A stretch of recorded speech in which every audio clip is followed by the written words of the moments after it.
മൗനം, സുഗന്ധങ്ങളുടെ പരിമളച്ചെപ്പ് അടച്ചു വെച്ചുകൊണ്ടുള്ള ജീവിതം, എല്ലാം ഈശോ മാത്രം അറിഞ്ഞാൽ മതി എന്നുള്ള നിശ്ചയദാർഢ്യം. നമ്മൾ പരിചയപ്പെടുക വിശുദ്ധ ഷാർബേൽ ആൻഡോൺ മക്കുലീഫ് എന്ന വിശുദ്ധനെയാണ്.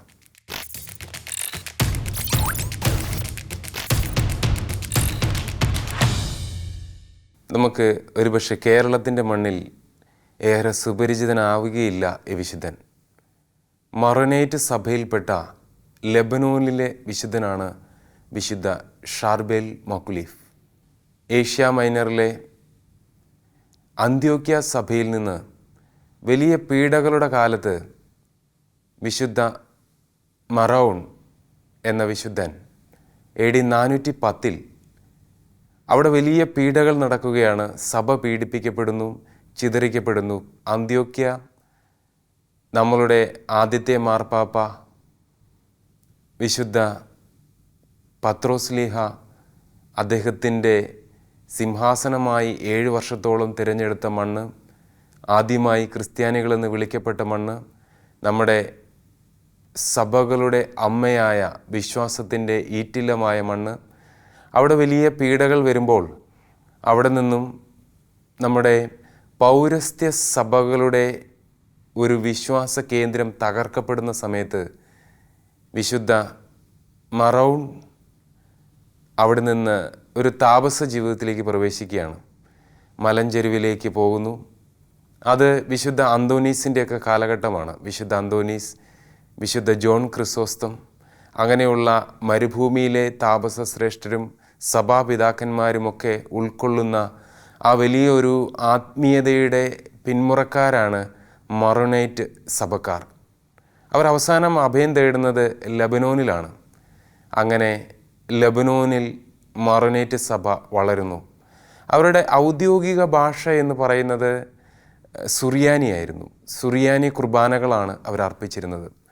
നമ്മുടെ തിരുസഭയിൽ, പ്രത്യേകമായി നമ്മുടെ വ്യക്തിഗത സഭകളിൽ സിറോ മലബാർ സഭ പോലെ മാർപ്പാപ്പയോട് ഐക്യപ്പെട്ട് നിൽക്കുന്ന ഒരു വ്യക്തിഗത സഭയാണ് മറോനേറ്റ് സഭ. വിശുദ്ധ ഷാർബേൽ ആൻഡോൺ മക്കുലീഫ്, അദ്ദേഹത്തിൻ്റെ രൂപം ഒരു മുഖം ഇങ്ങനെ മറച്ച് നേരെ നോക്കാതെ അദ്ദേഹത്തിൻ്റെ ദൃഷ്ടി ഇങ്ങനെ താഴ്ഭാഗത്തേക്ക് വെച്ച് വളരെ സൗമ്യമായി കാണപ്പെടുന്ന ഒരു ചിത്രമാണ്. നമ്മൾ ഇൻ്റർനെറ്റിലൊക്കെ എടുത്തു നോക്കുകയാണെങ്കിൽ സെൻറ്റ് ഷാർബേൽ എന്ന് അടിച്ചു കൊടുക്കുകയാണെങ്കിൽ അദ്ദേഹത്തിനോടൊപ്പം ഒരു വിളക്കും കൂടി നമുക്ക് കാണാം. സാധാരണ വിശുദ്ധരുടെ കഥ പറഞ്ഞു തുടങ്ങേണ്ടത് അവരുടെ ജനനത്തോടു കൂടിയാണ്. എന്നാൽ അദ്ദേഹത്തിൻ്റെ മരണമായിരുന്നു ഏറെ സംഭവബഹുലമായിരുന്നത്. കാരണം ജീവിതകാലത്ത് ആരാലും അറിയപ്പെടാതെ മറഞ്ഞിരിക്കുന്നതിനായി, അദ്ദേഹത്തിൻ്റെ ദൃഷ്ടി ആരിലും പതിക്കപ്പെടാതിരിക്കുന്നതിനായി അദ്ദേഹം ഒരു മറ അദ്ദേഹത്തിന് ചുറ്റും സൂക്ഷിച്ചിരുന്നു. അതുകൊണ്ട് തന്നെ അദ്ദേഹത്തിൻ്റെ ഒരു കാഴ്ച പരിധി വളരെ കുറവായിരുന്നു. ചുറ്റും നോക്കുമ്പോൾ തന്നെയും വലിയ താപസത്തിൻ്റെ ജീവിതമനുഷ്ഠിച്ച, ത്യാഗപരിത്യാഗത്തിൻ്റെ ജീവിതമനുഷ്ഠിച്ച ഈ സന്യാസിയുടെ മരണത്തോടു കൂടിയാണ്, ജീവിതകാലത്ത് തീരെ ശ്രദ്ധിക്കപ്പെടാതെ പോയിട്ടില്ല എങ്കിലും അദ്ദേഹം ആർക്കും പിടികൊടുത്തിരുന്നില്ല എന്നുള്ളതാണ് ഏറെ ശ്രദ്ധേയം. മരുഭൂമിയിലെ രണ്ടാമത്തെ അന്തോനീസ് എന്നറിയപ്പെടുകയും ലെബനോനിലെ ദേവദാരു എന്നറിയപ്പെടുകയും അതുപോലെ കിഴക്കിൻ്റെ കുമ്പസാരക്കാരൻ എന്നറിയപ്പെടുകയും ലെബനോനിൻ്റെ സൗരഭ്യം എന്നറിയപ്പെടുകയും ഒക്കെ ചെയ്തു. ഈ സൗരഭ്യമെന്നും വിളക്കെന്നും ദേവദാരു എന്നൊക്കെ വെറുതെ പറയുന്നതല്ല, അതിൻ്റെയൊക്കെ പിന്നിൽ ഓരോ കാരണങ്ങളുണ്ട്.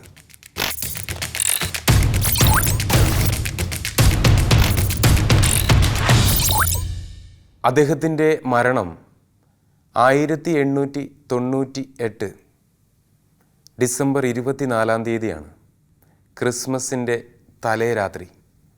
ഏറെ മഞ്ഞ് പെയ്തു വീഴുന്ന ദുർഘടം പിടിച്ച വഴിയിലൂടെ സന്യാസിമാർ അദ്ദേഹത്തെ അവർക്കായി നിശ്ചയിക്കപ്പെട്ട ആ ശവകുടീരത്തിൽ മൃതസംസ്കാരം ശുശ്രൂഷ നടത്തുകയാണ്.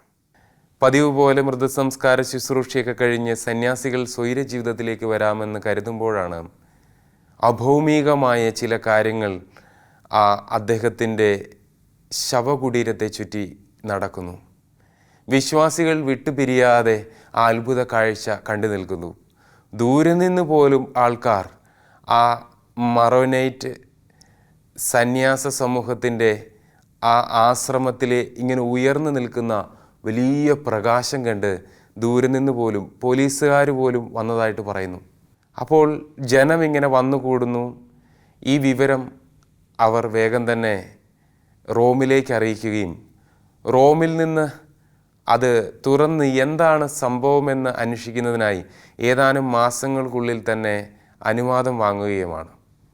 അങ്ങനെ ആ കല്ലറ തുറക്കുമ്പോൾ അദ്ദേഹത്തിൻ്റെ ശരീരം അഴുകാത്ത തരത്തിൽ, ഒരു മാറ്റവും സംഭവിക്കാത്ത തരത്തിൽ കണ്ടെത്തുകയാണ്.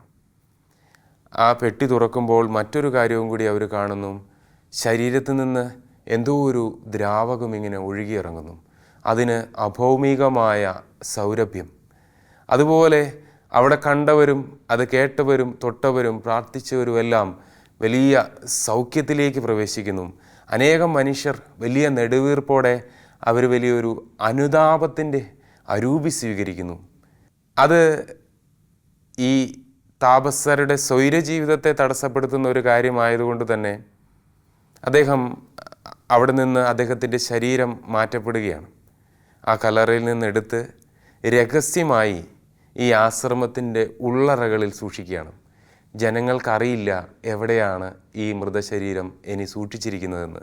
കാരണം അതുപോലെ ജനങ്ങൾ ഇവരുടെ താപസം അനുഷ്ഠിക്കുന്ന മണ്ണിലേക്ക് വന്ന് നിറഞ്ഞപ്പോൾ അവരെ പേടിച്ച്, ജനങ്ങളെ പേടിച്ച്, ഒരുപക്ഷെ അവരുടെ ചിന്താഗതി അങ്ങനെ ആയിരുന്നിരിക്കാം, കുറച്ച് നാളുകൾക്ക് ശേഷം ഈ ശരീരം നശിച്ചേക്കും എന്നുള്ള പ്രതീക്ഷയിൽ ഇങ്ങനെ സൂക്ഷിക്കുകയാണ്.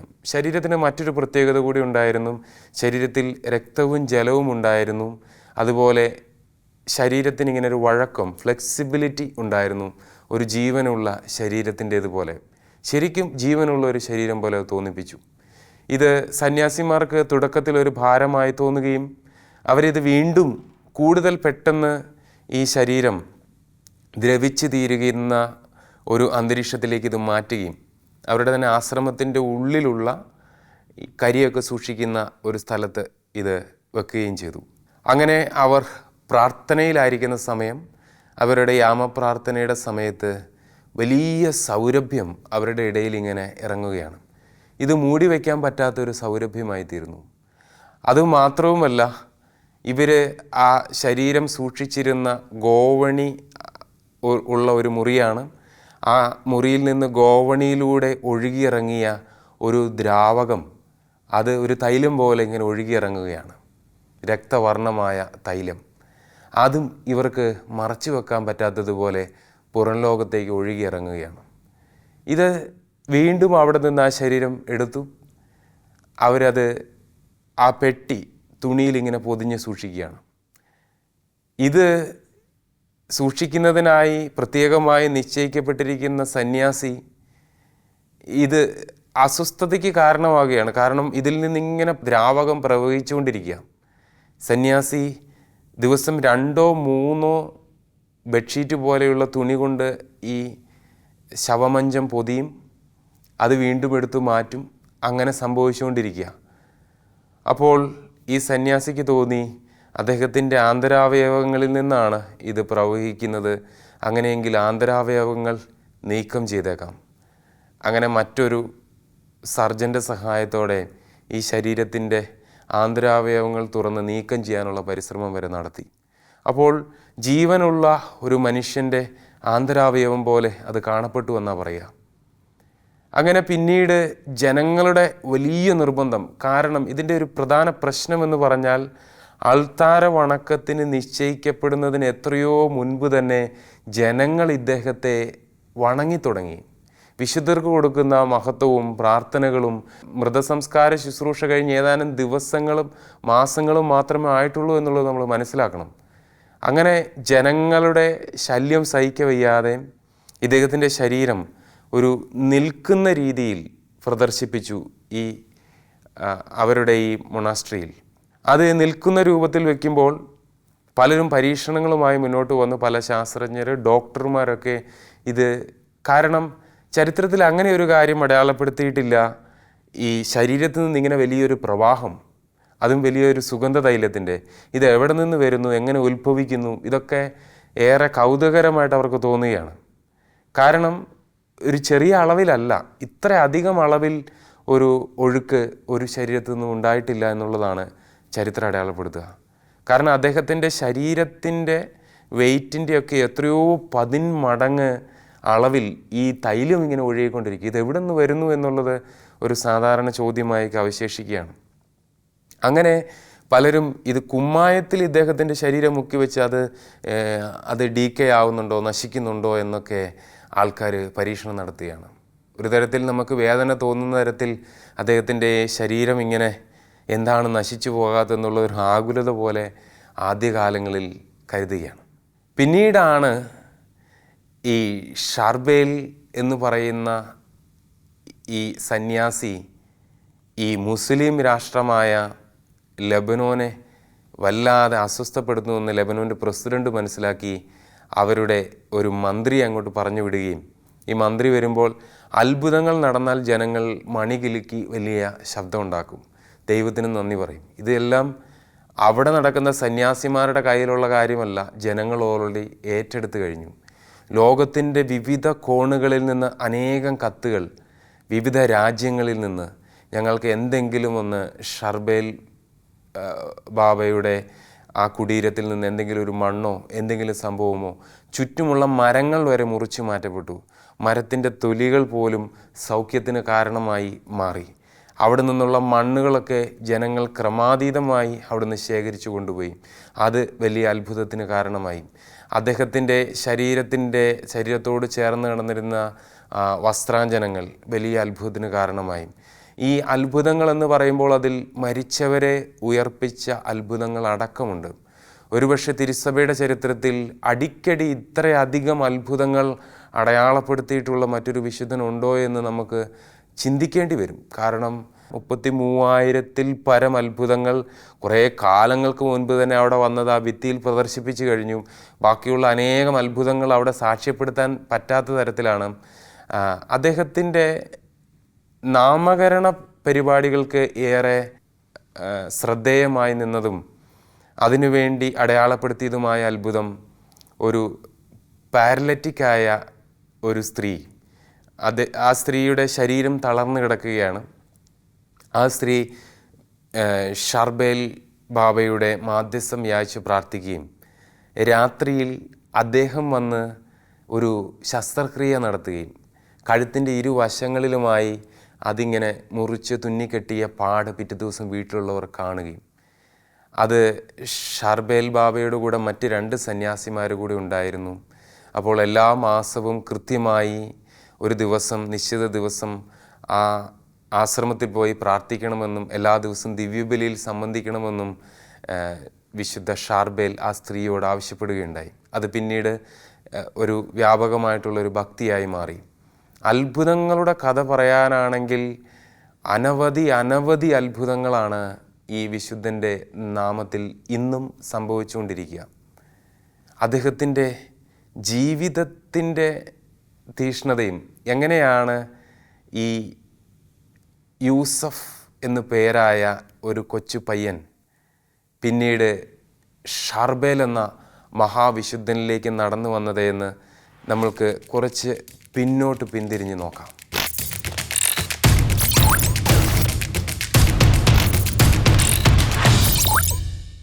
1828 മെയ് മാസം 8-ാം തീയതി ബെക്ക ക്രാഫ എന്ന ആ മലയുടെ മുകളിലാണ് അദ്ദേഹത്തിൻ്റെ കുഞ്ഞു ഭവനത്തിൽ ഈ പൈതൽ ജന്മമെടുക്കുക. യൂസഫ് എന്നായിരുന്നു പേര്. യോസഫ് പിതാവിൻ്റെ പേരാണ്. അദ്ദേഹത്തിൻ്റെ പിതാവ് ഒരു കോവർ കഴുതയുടെ ഡ്രൈവറായിരുന്നു. അമ്മ ബ്രിജീത്ത. ഒരു പാവപ്പെട്ട കുടുംബമാണ്, 5 മക്കൾ. ആ കാലഘട്ടത്തിൽ ക്രിസ്ത്യാനികളേറെ പീഡിപ്പിക്കപ്പെട്ടിരുന്ന ഒരു കാലഘട്ടമാണ്. തുർക്കികളുടെ വലിയ കടന്നാക്രമണവും ക്രിസ്തീയ ജീവിതം ഏറെ പീഡനത്തിൻ്റെ കാലവുമായിരുന്ന സമയമാണ്. അങ്ങനെ നിർബന്ധിത സൈന്യ സേവനത്തിനായി ഈ കോവർ കഴുതയെയും കൊണ്ട് പിതാവ് യുദ്ധഭൂമിയിലേക്ക് ഭക്ഷണം കൊണ്ടുവന്ന് എത്തിക്കണമെന്ന് ആ നാടിൻ്റെ അധികാരിയുടെ ദൂതുമായി പട്ടാളക്കാർ ഒരു ദിവസം വൈകുന്നേരം വീട്ടിലെത്തുന്നു. അത് ഈ കുഞ്ഞ് യൂസഫിന് 3 വയസ്സായിട്ടുള്ളൂ. പിതാവ് യുദ്ധഭൂമിയിലേക്ക് കോവർ കഴുതയുമായി പോകാൻ നിർബന്ധിക്കപ്പെടുന്നു. അമ്മയ്ക്കറിയാം ഈ പോക്ക് ഒരു അപകടം പിടിച്ച പോക്കാണ്. പിതാവ് പോയി, പിന്നീട് ഒരിക്കലും അദ്ദേഹം തിരികെ വന്നില്ല. ആ പിതാവ് മരിച്ചു എന്നുള്ളത് ഈ അമ്മ ഏറെ സമചിത്തതയോടെ സ്വീകരിച്ചു എന്നാണ് പറയുക. ഈ ബ്രിജിത്ത എന്ന് പറയുന്ന അമ്മ ആ സ്ത്രീയുടെ വസ്ത്രാഞ്ജനത്തിൽ എപ്പോഴും ഒരു പരിശുദ്ധ ജപമാല ഇങ്ങനെ തൂങ്ങിക്കിടന്നിരുന്നു. എപ്പോഴും പ്രാർത്ഥനയുടെയും പരിത്യാഗത്തിൻ്റെയും ഒരു അരൂപി ആ ഭവനത്തിലുണ്ടായിരുന്നു. യൂസഫ് ചെറുപ്രായത്തിൽ തന്നെ വലിയ തീഷ്ണമതിയായി വളരുകയാണ്. അമ്മയിൽ നിന്ന് അവൻ ഉൾക്കൊണ്ട വലിയൊരു വിശ്വാസ ചൈതന്യം. അമ്മ അവനെ കുഞ്ഞുനാളിൽ താരാട്ട് പാടി ഉറക്കിയിരുന്നത് ഇങ്ങനെയാണ്: യൂസഫ്, നിനക്ക് ത്യാഗപരിത്യാഗങ്ങളോടും പ്രാർത്ഥനയോടും വലിയ ജീവിതത്തിൽ ക്രിസ്തുവിനോടുള്ള വലിയ സ്നേഹവും നിനക്ക് നിൻ്റെ ഹൃദയത്തിൽ ഉണ്ടാകട്ടെ എന്നായിരുന്നു അമ്മ പാടിയ താരാട്ടുപാട്ടിൻ്റെ സാരാംശം. ഈ കുഞ്ഞിങ്ങനെ വളരുകയാണ്. അവൻ പശുക്കളെ നോക്കുന്ന ജോലിയിലേക്ക് കടക്കുന്നു. ബാക്കിയുള്ള സമയം പഠിക്കുന്നു. 14-ാമത്തെ വയസ്സിൽ ലോകത്തിൻ്റെതായിട്ടുള്ള ആഗ്രഹങ്ങളൊന്നും ഭ്രമിപ്പിക്കുന്നില്ല. പരിശുദ്ധ അമ്മയുടെ രൂപമുള്ള ഒരു ചെറിയ ഗ്രോട്ടോ, അതുപോലെ ഏകസ്ഥനായിരുന്നു പ്രാർത്ഥിക്കാനുള്ള വലിയ ആഗ്രഹം, വലിയ പാറയുടെ ഇടുക്കിലൊക്കെ കയറിയിരുന്ന് കർത്താവിനെ മഹത്വപ്പെടുത്തുന്ന ഈ ചെറിയ പയ്യൻ കൂട്ടുകാരുടെ മുന്നിൽ എപ്പോഴും ഒരു പരിഹാസപാത്രമായിരുന്നു. എങ്കിലും ഈ ചെറുപ്പക്കാരനെക്കുറിച്ച് അമ്മ പറയുക, എനിക്ക് അവനെ ഒന്നും അടിച്ചേൽപ്പിക്കാൻ സാധിക്കുകയില്ലല്ലോ എന്നാണ്. കാരണം ഈ ലോക ജീവിതത്തിൻ്റെ സുഖങ്ങളെക്കാളൊക്കെ ഉപരിയായി ആത്മരക്ഷ ഈ ചെറുപ്പക്കാരന് വലിയ വിഷയമായി. അങ്ങനെ വീട്ടിൽ നിന്ന് ആരുടെയും അനുവാദമില്ലാതെ ഒരു വൈകുന്നേരം ഇദ്ദേഹം മറനേറ്റ് സന്യാസികളുടെ ആശ്രമത്തിലേക്ക് വീട്ടിൽ നിന്ന് ഒളിച്ചോടി പോവുകയാണ്. ഈ ചെറുപ്പക്കാരന് വേണ്ടിയുള്ള തിരച്ചിൽ വ്യാപകമായി നടക്കുന്നു. ആശ്രമത്തിലെ ഒരു സന്യാസി, ചെറുപ്പക്കാരനായ സന്യാസി, ഈ യൂസഫിനെ മഠാധിപൻ്റെ മുൻപിൽ എത്തിക്കുന്നു. മഠാധിപൻ യൂസഫിനോട് ചോദിക്കുന്നു, ചെറുപ്പക്കാരാ, എന്തിനാണ് നീ ഇവിടെ വന്നത്? 2 കാര്യങ്ങളാണ് അതിന് മറുപടിയായി യൂസഫ് പറയുക. 1, കർത്താവിൻ്റെ ഇഷ്ടമനുസരിച്ച് ജീവിക്കുവാനും, 2, ആത്മരക്ഷ പ്രാപിക്കുവാനും. അതിലെല്ലാം ഉണ്ടായിരുന്നു. അങ്ങനെ ഈ ചെറുപ്പക്കാരൻ ആശ്രമത്തിൽ ചേർക്കപ്പെടുന്നു. പിന്നീട് അമ്മയുടെ സഹോദരനും മറ്റ് സഹോദരങ്ങളും അമ്മയും യൂസഫ് ഇവിടെ ഉണ്ട് എന്നറിഞ്ഞ് കാണാൻ വരികയാണ്. അപ്പോൾ മകനെ, എങ്ങനെയാണ് നിനക്കിങ്ങനെ ഒരു തോന്നലുണ്ടായത് എന്ന് അമ്മ ചോദിക്കുന്നു. ബാക്കിയുള്ളവർ പറയുന്നു, ഈ മകൻ, പ്രത്യേകിച്ച് അമ്മയുടെ ആങ്ങള ഈ കലഹിക്കുന്നു, ഈ മകനാണ് ഈ കുടുംബത്തിൻ്റെ ആശ്രയം. അമ്മ പരിതപിക്കുന്നു, ഇത്രയും കാലം നിന്നെ വളർത്തി, ഇനി ഞങ്ങളെ നീ നോക്കേണ്ട സമയമാണ് എന്നൊക്കെ പറയുന്നെങ്കിലും അദ്ദേഹത്തിൻ്റെ വലിയൊരു നിശ്ചയദാർഢ്യത്തിന് മുൻപിൽ കുടുംബം പിന്തിരിഞ്ഞു പോവുകയാണ്. പിന്നീട് അങ്ങോട്ട് അനുസരണത്തിൻ്റെ, താപസത്തിൻ്റെ, മൗനത്തിൻ്റെ, പരിത്യാഗത്തിൻ്റെ ഏറ്റവും വലിയൊരു മൂർത്തീഭാവമായി ഷാർബേൽ എന്ന പേര് സ്വീകരിച്ചുകൊണ്ട് യൂസഫ് എന്ന ചെറുപ്പക്കാരൻ മാറുകയാണ്.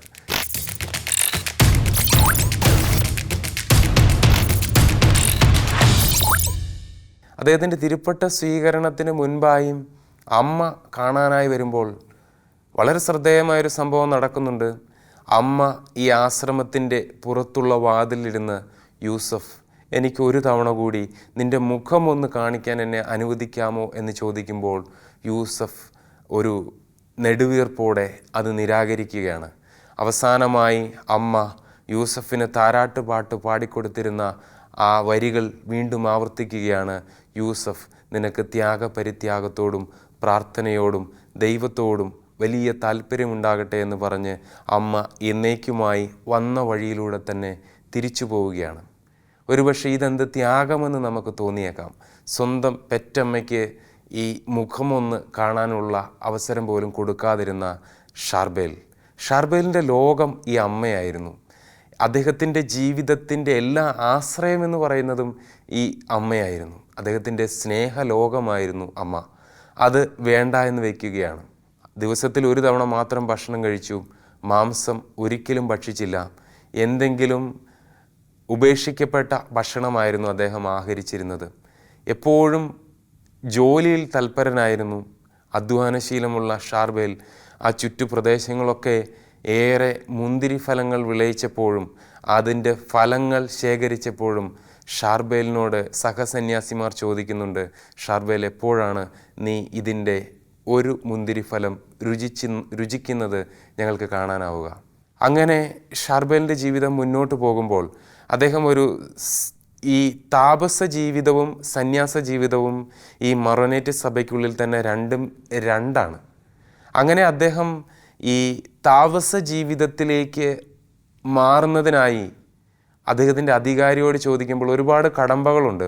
അദ്ദേഹത്തിൻ്റെ ജീവിതം അതിന് ഉതകുന്ന തരത്തിൽ ഒരു സുഹൃതങ്ങൾ നിറഞ്ഞതാണ് എന്ന് ഈ അധികാരിക്ക് ബോധ്യപ്പെട്ട് സാക്ഷ്യപത്രം കൊടുത്താൽ മാത്രമാണ് കഠിന താപസ ജീവിതത്തിലേക്ക് പ്രവേശിക്കാൻ സാധിക്കുകയുള്ളൂ.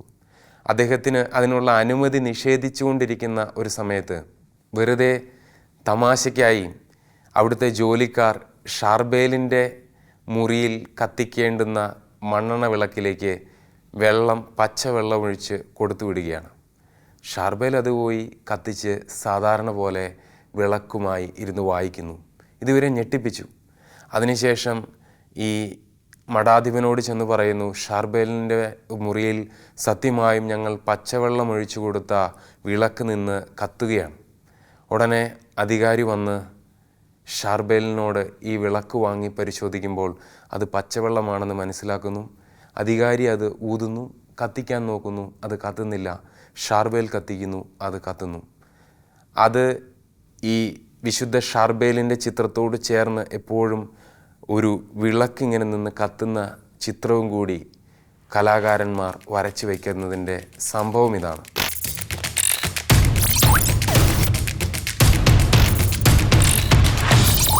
അദ്ദേഹത്തിൻ്റെ ജീവിതം സാധാരണ ജീവിതമല്ല എന്ന് മനസ്സിലാക്കിക്കൊണ്ട് ഈ മഠാധിപൻ അദ്ദേഹത്തെ സന്യാസ ജീവിതത്തിലേക്ക്, താപസത്തിലേക്ക് പ്രവേശിക്കാനായി അനുവദിക്കുകയാണ്. അദ്ദേഹത്തിൻ്റെ ഒരു പോക്കൊക്കെ വളരെ ഗംഭീരമായ പോക്കാണ്. കാരണം അദ്ദേഹത്തിന് കൂടെ എടുക്കുവാനായി തുച്ഛമായ സാധനങ്ങൾ മാത്രമേ ഉള്ളൂ. അദ്ദേഹം ധരിച്ചിരുന്ന വസ്ത്രങ്ങൾ പോലും ഏറെ പഴകിയതും വളരെ എണ്ണം കുറഞ്ഞതുമായിരുന്നു. അദ്ദേഹം ഉപയോഗിച്ചിരുന്ന വസ്ത്രങ്ങളിൽ സന്യാസിമാർക്ക് മഞ്ഞുകാലത്തും അല്ലാത്ത സമയത്തും മാറി മാറി ഉപയോഗിക്കുവാനുള്ള വസ്ത്രങ്ങൾ ഉണ്ടായിരുന്നുവെങ്കിലും ഇദ്ദേഹം ഉപയോഗിച്ചിരുന്നത് എപ്പോഴും ഒരേ തരത്തിലുള്ള വസ്ത്രങ്ങളായിരുന്നു. അദ്ദേഹം സന്യസിക്കാനായി പോകുന്നത് മാറാപ്പിൽ വളരെ കുറച്ച് വസ്ത്രത്തിൻ്റെ ഒരു ഭാണ്ഡക്കെട്ടും കയ്യിൽ അത്യാവശ്യത്തിന് വേണ്ട പുസ്തകങ്ങളുമായാണ്. അദ്ദേഹം പിന്നീട് പോയി താപസം അനുഷ്ഠിക്കുക വലിയ മലഞ്ചെരുവിലാണ്. അദ്ദേഹത്തിൻ്റെ ആ ബലിയർപ്പണവും രാത്രിയിൽ ഉണർന്ന് ബലിയർപ്പിക്കുക എന്നുള്ളത്, ആ ബലിയർപ്പണത്തിന് ശേഷം രാത്രിയെ പകലാക്കിക്കൊണ്ട് രാത്രിയുടെ യാമങ്ങളിൽ മുഴുവനും അദ്ദേഹം നടത്തിയ നീണ്ട പ്രാർത്ഥനകൾ, അദ്ദേഹം നടത്തിയ പിന്നീട് അദ്ദേഹത്തിൻ്റെ സാന്നിധ്യത്തിൽ നടന്ന പിശാചിൻ്റെ ബഹിഷ്കരണങ്ങൾ, നാട്ടിൽ വലിയ വെട്ടുക്കിളികളുടെ ശല്യമുണ്ടാകുമ്പോൾ അദ്ദേഹത്തിൻ്റെ സാന്നിധ്യം ആ പ്രദേശത്തെ കർഷകർക്കുണ്ടാക്കിയ വലിയ ആശ്വാസം. അങ്ങനെ ഷാർബേലിൻ്റെ ജീവിതം മറ്റുള്ളവർക്ക് പിടികൊടുക്കാതെ, അദ്ദേഹത്തെ കാണാൻ വന്നിരുന്ന സന്യാസിമാർ ആരെങ്കിലും സന്ദർശിക്കാൻ വന്നാൽ അദ്ദേഹം മുറിയിലേക്ക് കയറി മരുഭൂമിയിലെ താപസശ്രേഷ്ഠനായ വിശുദ്ധ അന്തോനീസ് പറഞ്ഞിട്ടുള്ള ഏതെങ്കിലും ഒരു കാര്യം കൊണ്ടുവന്ന് കൊടുക്കും. അത് വരുന്നവർ വായിക്കും. വായിച്ചതിന് ശേഷം അദ്ദേഹം വന്ന അതിഥിയെ നോക്കും. അതിൻ്റെ അർത്ഥം സംസാരിക്കാനുള്ള സംസാരം കഴിഞ്ഞു എന്നാണ്. അതിനുശേഷം അവർക്ക് പോകാം.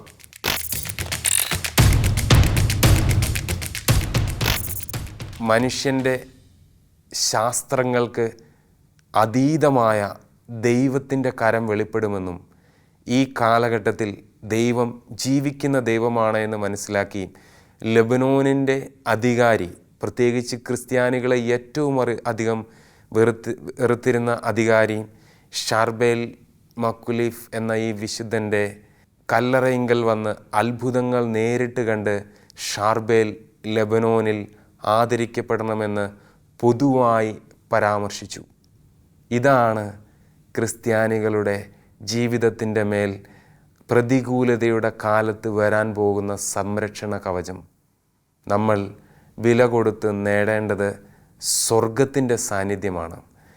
സ്വർഗത്തിന് പ്രവർത്തിക്കാൻ എല്ലാ കാലഘട്ടങ്ങളിലും സ്വർഗത്തിൻ്റേതായിട്ടുള്ള കരങ്ങളും കാലുകളും സ്വർഗത്തിൻ്റെ ഹൃദയവും ഈ ഭൂമിയിൽ വേണം. വിശുദ്ധിയിലേക്കുള്ള വിളിയാണ് വിശുദ്ധരുടെ ജീവിതം നമ്മളെ ഓർമ്മപ്പെടുത്തുന്നത്. വിശുദ്ധരിലൂടെ വിശുദ്ധിയിലേക്ക്. ഈ മഹാവിശുദ്ധൻ വിശുദ്ധ ഷാർബേൽ മാക്കുലീഫ് നിങ്ങളുടെ തുടർന്നുള്ള വിചിന്തനങ്ങൾക്കും വായനകൾക്കും പ്രാർത്ഥനകൾക്കും സഹായകരമാകട്ടെ എന്ന് പ്രാർത്ഥിച്ച് ആശംസിക്കുന്നു. വിശുദ്ധ ഷാർബേൽ ആൻഡോൺ മാക്കുലീഫിലൂടെ ദൈവത്തിൻ്റെ കരം വരും കാലഘട്ടത്ത് പ്രത്യേകിച്ച് നമ്മളുടെ സഭയുടെ പ്രതികൂലതയിൽ വെളിവാക്കപ്പെടട്ടെ എന്ന് പ്രാർത്ഥിക്കുന്നു. ആമേൻ.